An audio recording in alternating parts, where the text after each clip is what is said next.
When I was a child, I spoke as a child, I understood as a child, and I thought as a child. But when I became a man, I put away childish things. This scripture takes place in 1 Corinthians chapter 13, verse 11. And for me, it summarizes 2024, which is the year the boy died. For context, when I started this podcast, the mindset and the vision I had was to create a space where I can document various checkpoints and various journeys in a male's life as they are on the process to becoming a man. It wasn't just that though. It was to also, I should say, incorporate faith as well as personal development and as well as exploring various journeys in people's lives. And also lastly as well for the female listeners, I guess also to create, a podcast that they can enjoy, but at the same time create a sort of playbook that they could sort of tune into to kind of understand the male experience.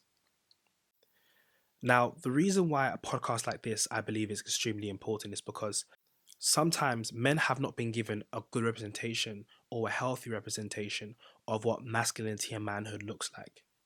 Second of all, maybe they have not been educated in the idea that manhood isn't, or being a man isn't a biological process, but it's a conscious state of mind that one arrives to.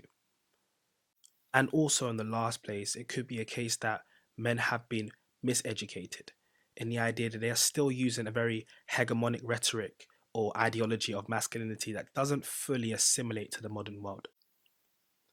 Please keep in mind that this is not me saying that I have arrived or I've now become some kind of man in any way, but is that in my process of becoming, what I want to do is I want to document and share my journey. And in this episode, what I want to do is I really want to explain and share how 2024 shaped me and forced me to grow and progress in my journey in masculinity and manhood.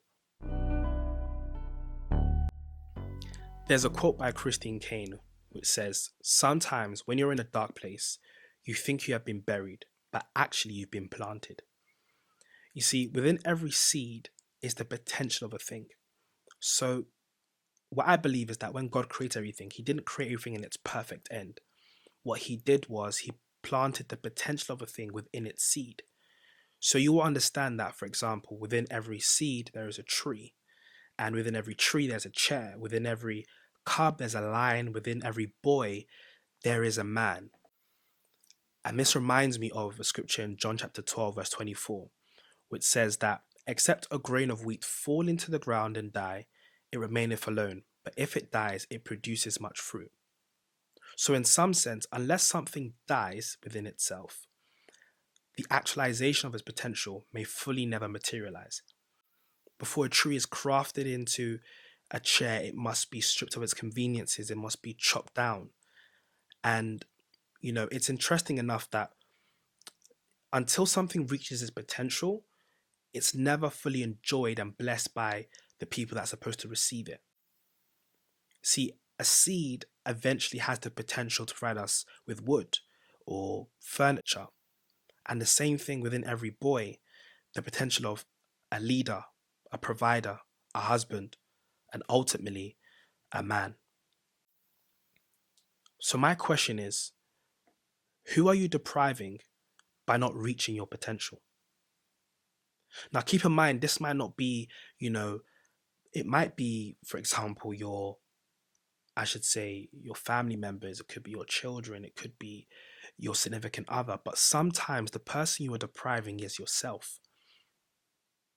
You see, I was actually watching a film called Red One that came out last year, and in there's a scene, and basically the Rock, who is the elf, who is Santa Claus' assistant, basically says, I want to quit because I don't believe that this is working for me, and he says that the adults are corrupting the children, and then Santa Claus says something quite profound. He says, "Somewhere deep down in every lost grown up is the kid they once were."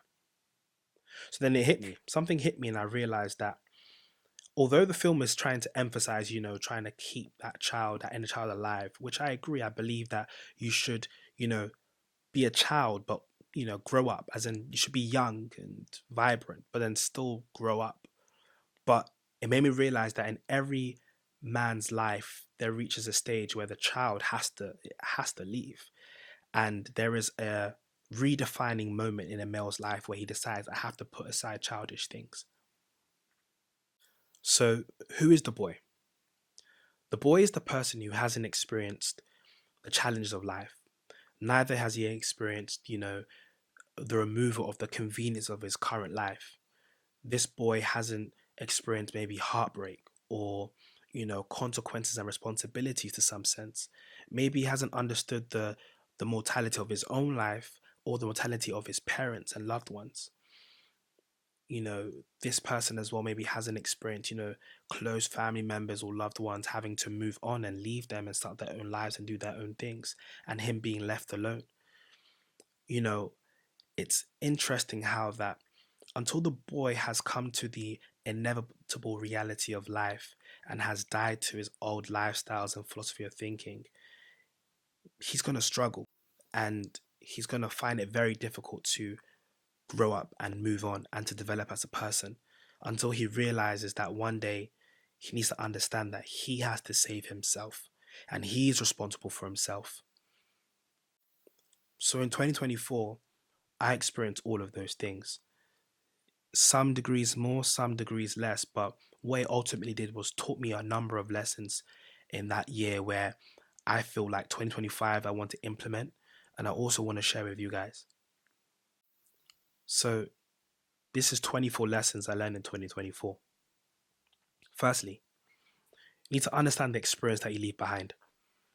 People are an experience, you are an experience, and we all have relationships. We all encounter people, we all, have interactions with people. And sometimes you mean well, sometimes you don't mean well, but it's important to understand that whenever you encounter someone, you leave them with an experience, you leave them with a taste in their mouth.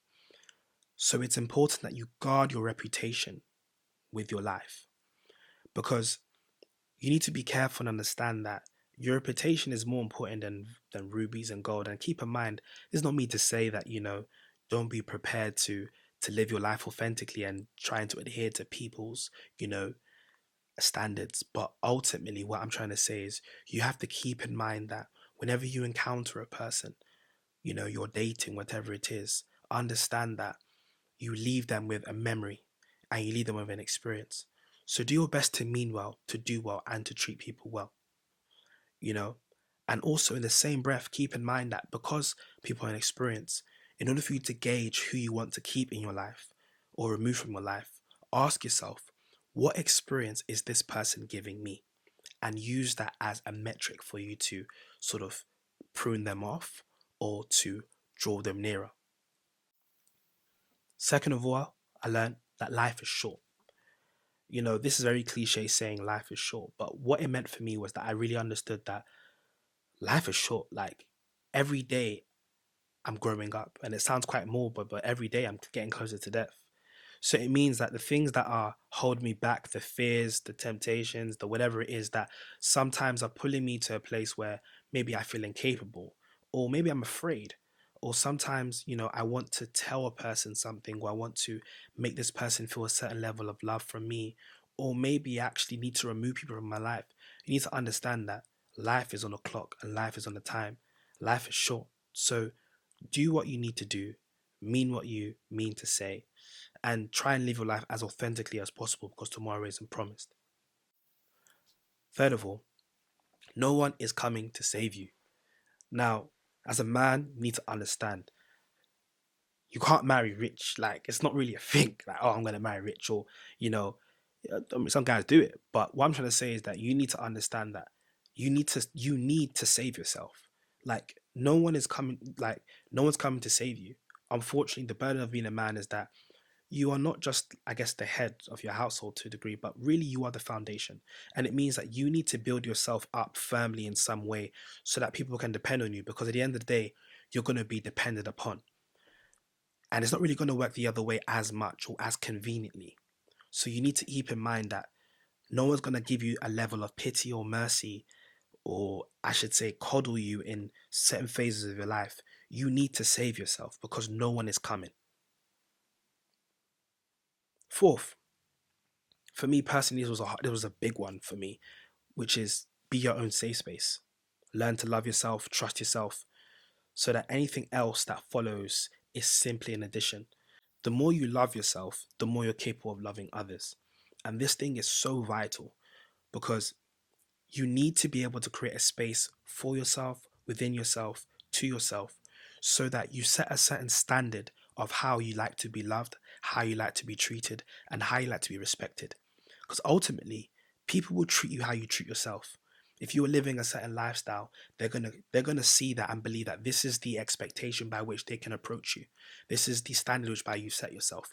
So you need to get to a space in your life where you work on yourself to such a degree that you learn to create a safe space for yourself and love yourself. Number five, you deserve love. You deserve love. Like sometimes as a guy, you feel like you almost have to earn love in the sense of you need to be the biggest, be the strongest, have the most money, have the nicest car, you know, have the best job, X, Y, and Z. Those things are fickle. You don't need to earn anybody's love. You are enough. You deserve to be loved. And you deserve to be loved in the littlest of ways and in the smallest of gestures. Not just in grand gestures, sexually X, Y, and Z, but someone to be attentive to pay attention to you, to desire you for who you are, and not just for what you bring. And the world can be quite harsh in judging you in that nature, but it's up to you to decide to choose people that love you for who you are. Number six, watch how someone speaks to you. As a man, love is your love language. Sorry, respect is your love language.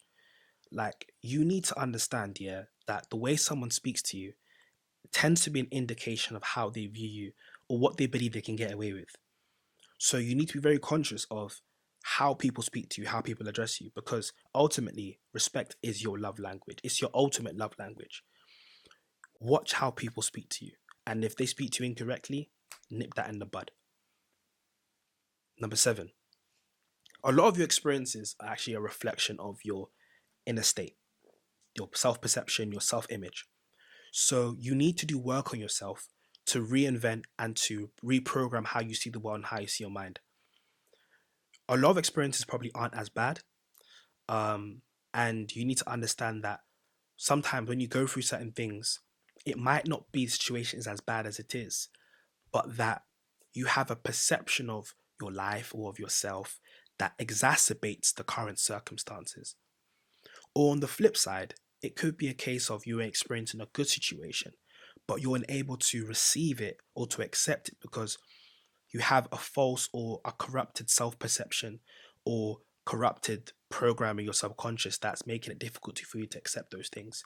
So you need to work on your self perception, your self image, develop yourself, and you'll begin to see that certain things in your life will feel different, will be different, and you'll be able to cherish those things if they need to be cherished and also reject those things that need to be rejected.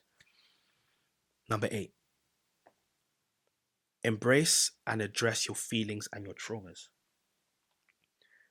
Hegemonic masculinity is very rooted in, being strong, being brave, and all these sort of things, which are good. But then on the flip side, on the dark side, it talks about suppressing your emotions and hiding how you're feeling and not saying how you're feeling. And those things, I think, are just demonic. Don't get me wrong. I'm not saying, whinge and cry and moan X, Y, and Z. But when you're going through a hard time, you're going through a process where you need to heal. You need to allow yourself to heal. You need to feel all of the pain. Because if you don't address all the pains now and deal with them here and now, they will come up at a later point and they will come up at an inconvenient time in your life and it can destroy everything that you've built. So, your insecurities, your traumas, deal with them as early as possible, please. Because when you can go through the motions of that, you'll come out the other side and you'll be a lot more healthier as a person.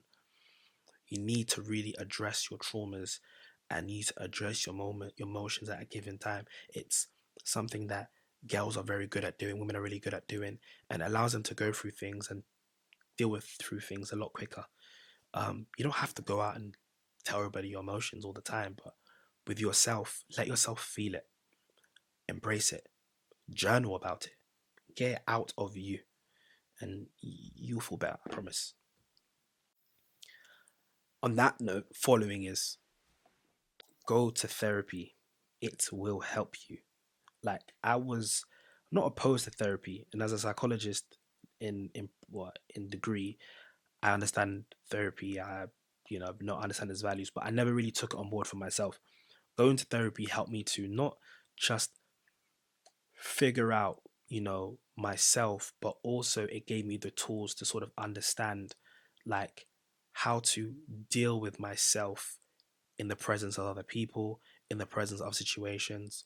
Um, and it just gave me a space to speak candidly. It can be quite hard to speak candidly as a guy, but try it. Like you're in a place where you're not judged at all. So I think definitely give it a try. It will help. Number 10, something I learned from my therapist is that forgiveness and reconciliation are not the same thing. Like someone for me personally, I could say for me personally, I'm the kind of person that I love quite hard. I love very intentionally. I love very sincerely. And I personally believe, which is, I guess, my next point, is that, forgiveness is a part of love. But I'll go on to that after. But just because you forgive someone, you forgive that person for yourself. Reconciliation is based on the value you have of that person. They're two different things. And just because you forgive a person, it doesn't mean you have to afford them the same level of grace or the same position that they had once before. Because the reconciliation part is a reflection of your value towards them and their value towards you. So keep in mind, just because you forgive someone, you don't have to afford them the same level of grace that you had before. Like protect your peace, protect your environment, your safe space. As I said previously, forgiveness is a part of love. Don't believe social media. Don't believe anything people tell you. This world of just cutting people off and just people being disposable, being replaceable, that's not how life works. When you say you love someone or love a person, whether friends, family, loved ones, whatever, or significant others, you have to understand that when you love a person, forgiveness is part and parcel of love. Understand that if you love, you need to have the capacity to use that love to also look past someone's wrongs, because that is in its sense true love. That is the love that God shows us. So as a man, you need to emulate the love of God, which is to forgive people and let things go. Don't harbor grudges, don't harbor bitterness towards people. Bitterness is like drinking poison and expecting the other person to feel pain. Forgive, learn to forgive for yourself. Number 12, love wholeheartedly, fully, and intentionally. Whether it's be friends, family, significant others, love completely. Why? So that means you can hold yourself up to a standard whereby you can claim, in all honesty, I've loved you sincerely. And if they fall short of it, you cannot be held guilty for not loving that person correctly. Do it for yourself so that you can be true to yourself. Don't reinvest in the pattern and the culture in this world that people have where they say, I'm only going to give this part of myself because they hurt me before, or I'm not going to trust people too much because they hurt me. You're a man. You need to lead. You need to lead in love. You need to lead. And that means you need to set the standard of love. Love wholeheartedly, love fully, because you set the standard, not somebody else. And that could be even towards, your brother or your male friend. You know, love properly, love wholly. So that means you are setting that is masculinity. That is the masculinity I see from God, is you set the standard. Number 13, you are not perfect and you never will be. So give yourself a break.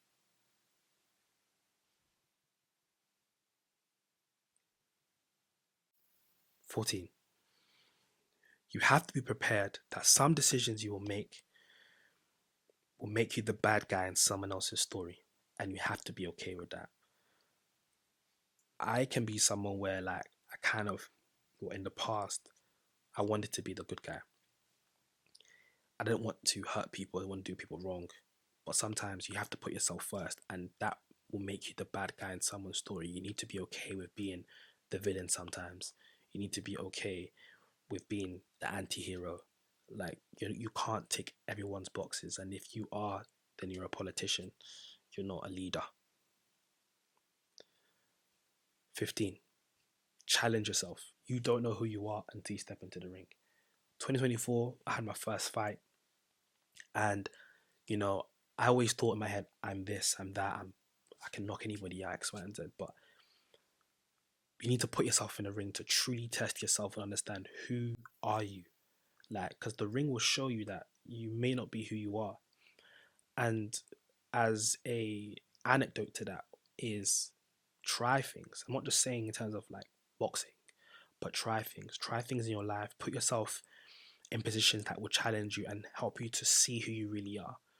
You know, difficult times don't make you someone, they just reveal what's inside of you.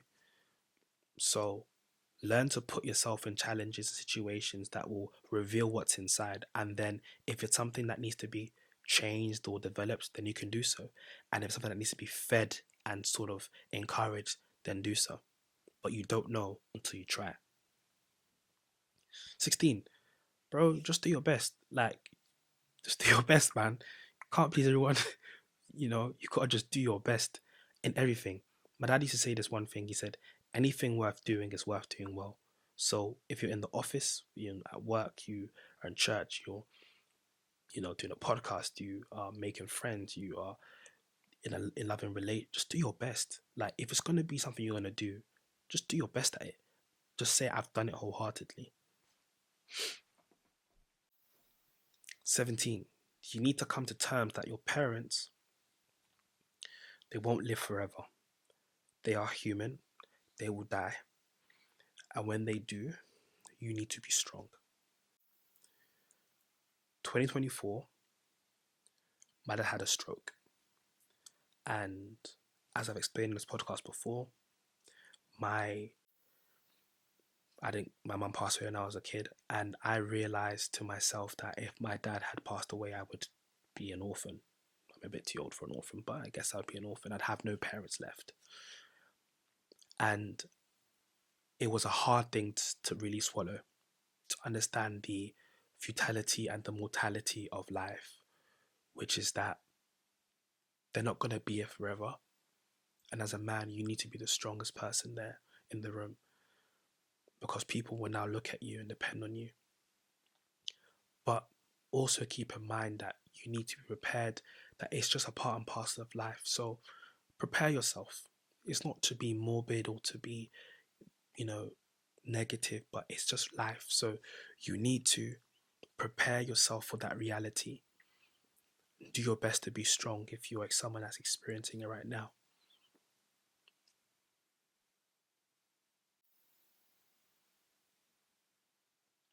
18.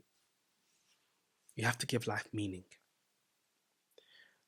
There is a mundane nature to life. Life isn't always a highlight reel. So you need to give it meaning. You need to learn how to enjoy and embrace the boring moments, the dull moments, and romanticize them. Give them meaning, give them purpose.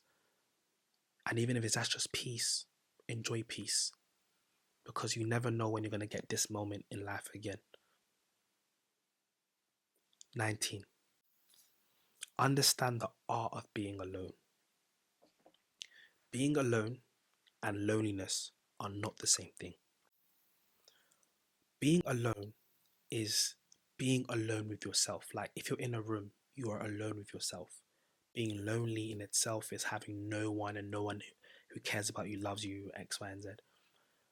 Being alone, learning the art of being alone means learning how to be comfortable being with yourself. A lot of people struggle with like things like FOMO or struggle with silence or boredom because they haven't had a relationship with themselves by themselves. They've only experienced themselves amongst other people. So understand the art of being alone. It's spending time with yourself, learning to embrace the the dark part of yourself, the part that you're unfamiliar with, because once you have done that, you'll begin to love yourself, trust yourself, and understand yourself far more better than you will when in the company of people.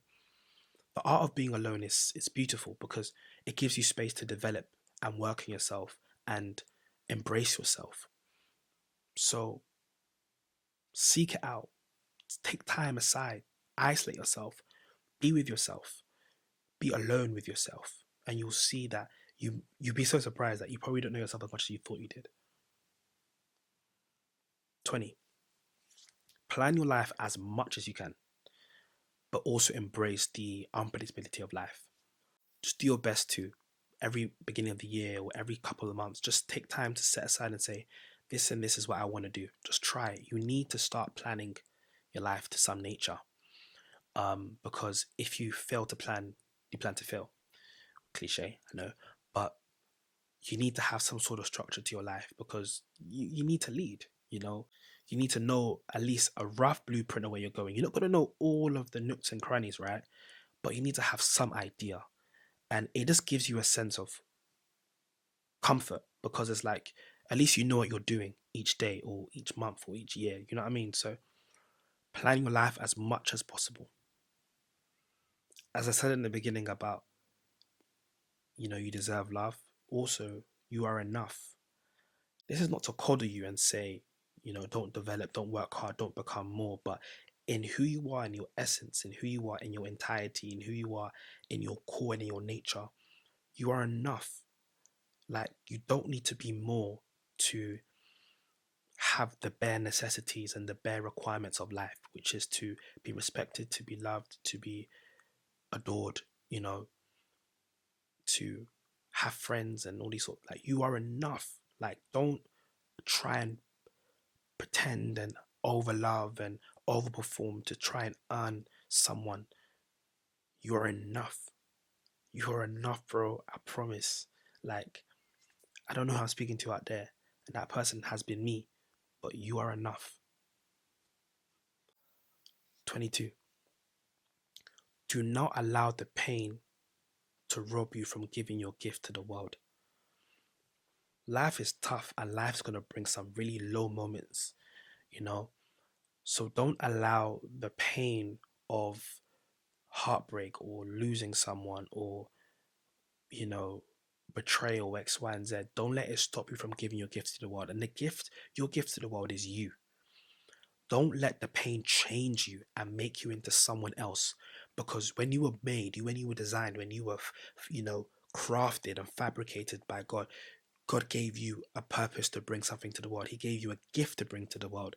By you changing yourself, what you do is you isolate yourself from the very gift you're supposed to offer to the world. You're a man, and a man is supposed to give his gift to the world, and that is how he finds his purpose. That gift is your purpose. Don't let pain and suffering and difficulty rob you from the experience of giving your gift to the world and for it to be adored and to be respected and loved. 23. Potential is cute until a certain age. This is something I had to say to myself last year. I have so many skills, I have so many gifts and abilities, and I've been told, yeah, Moses, you can do this and you're great and X, Y, and Z. But at a point, you have to buckle down and start doing things, bro. Like, it's not cute just to have potential. Get it done. Like, do it now. Like, if you know you got something that you can do it now. Even this podcast, I've been sleeping on myself, but I know I have a gift. I'm doing it. So do it now. Yeah. Lastly, learn to embrace change. This is a hard one for me because my personality is, I'm someone that I like to control everything. I like to know the outcome. I like to know the end. I like to know, you know, all the scenarios at a given time. But you need to understand that you're not going to know it all. And take comfort in that. Learn to be comfortable in that. Learn to embrace that. And I think as a man sometimes, because you want to control everything, sometimes you can live quite a rigid life. I know I did sometimes. But you need to learn to embrace change. Life is not one smooth road. It ebbs and flows, it has peaks and valleys, but you need to do your best to control your internal state and learn to ride the wave of life. Like, you're gonna do some things that you never thought you would do. You're gonna do some things that you wish you had done. You're gonna make decisions that you might regret. You're gonna make decisions that you don't regret. You're going to meet people that you never thought you would. You're gonna lose people you never thought you would. You're gonna go through difficult times and difficult seasons. You're gonna try and control all the moving parts in your life. But you need to understand that you can only do your best to control what you can control. And what you can control is yourself. All you can control is yourself, and all you should be controlling is yourself and your internal state. You cannot control all the external factors. So embrace the difficulties, embrace the changes, but while you're doing so, learn to control your internal state. So I hope this episode has helped someone out there. I know it's been a long episode. You try to keep it quite short, but I think this has been a good comprehensive view of my year. And it's the year that forced me in 2025 to start thinking completely differently. So I hope this episode helps you in some way to see life differently and to take these few key points. Something might stand out to you, so take it, run with it, enjoy it, love it. And yeah, thank you for tuning into the Kingspeed podcast, and I'll speak to you later. Take care.